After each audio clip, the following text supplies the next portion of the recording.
Proses menyusun rencana pembangunan pendidikan kelurahan Bekasi. Penyusunan rencana pembangunan di Mantasi itu kita kenal itu namanya musyawarah perencanaan pembangunan.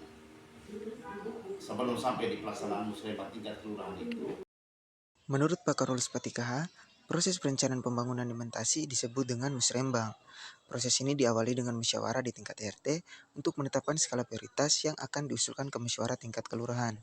Sebelum musrembang kelurahan, dilaksanakanlah pramusrembang. Pada musrembang kelurahan, usulan prioritas dari RT dibahas, namun tidak semua diakomodir karena mempertimbangkan aspek urgensi dan emergensinya. Setelah prioritas di kelurahan ditetapkan, usulan dikirim ke tingkat kecamatan. Nah, di tingkat kecamatan, semua usulan direkap dan dibahas dalam musrembang kecamatan bersama dengan masyarakat dari kelurahan lain. Prioritas kecamatan kemudian dibawa ke Bapeda untuk musrembang kabupaten. Pelaksanaan ini mempertimbangkan pentingnya aspek urgensi sehingga tidak semua usulan dapat diterima, tergantung kebutuhan dan kondisinya. Tantangan dalam penetapan rencana pembangunan. ya, dan kalau tantangan ini selalu saja. Menurut Pak Karolus, tantangan dalam proses penetapan usulan pembangunan adalah sebuah masalah klasik, seperti kesalahpahaman dan miskonsepsi. Masyarakat sering berpikir bahwa semua usulan dari musyawarah RT, termasuk yang dibawakan ketua RT, akan langsung diakomodir hingga ke tingkat kecamatan.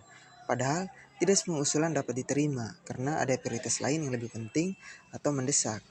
Nah, selain itu, usulan harus dibahas karena secara bertahap di musrembang tingkat kelurahan, kecamatan, dan kota. Faktor kemampuan keuangan daerah juga sangat mempengaruhi, sehingga meskipun banyak usulan diajukan, keterbatasan anggaran dapat menyebabkan beberapa usulan tidak diprioritaskan. Kira-kira seperti apa bentuk partisipasi masyarakat dalam siklus rencana pembangunan tersebut?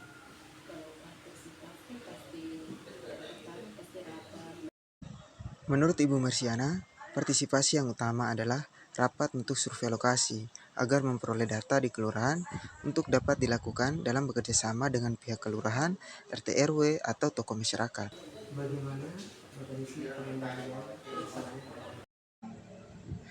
Menurut Ibu Dorce, mekanismenya itu melalui rapat bersama dengan RT RW serta LPM dan Karang Taruna. Menurut Pak Rehi, untuk Kelurahan Mentasi, beberapa RT membantu warga memberikan usulan kebutuhan mereka. Nah, usulan tersebut dibahas dalam rapat, lalu dibawa ke pramusrembang, kemudian ke musrembang tingkat kelurahan. Setelah musrembang kelurahan, dipilihlah prioritas usulan karena tidak semua disetujui. Nah, jadi dua perwakilan kelurahan kemudian mengikuti musrembang di tingkat kecamatan. Dari musrembang kecamatan, usulan yang paling mendesak dipilih untuk dibawa ke tingkat kota.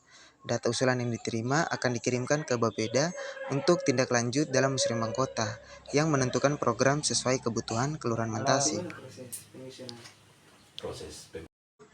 Menurut Pak Bue, jadi perencanaan itu murni dari pihak kelurahan, namun penganggarannya sepenuhnya berada di luar kewenangan kelurahan.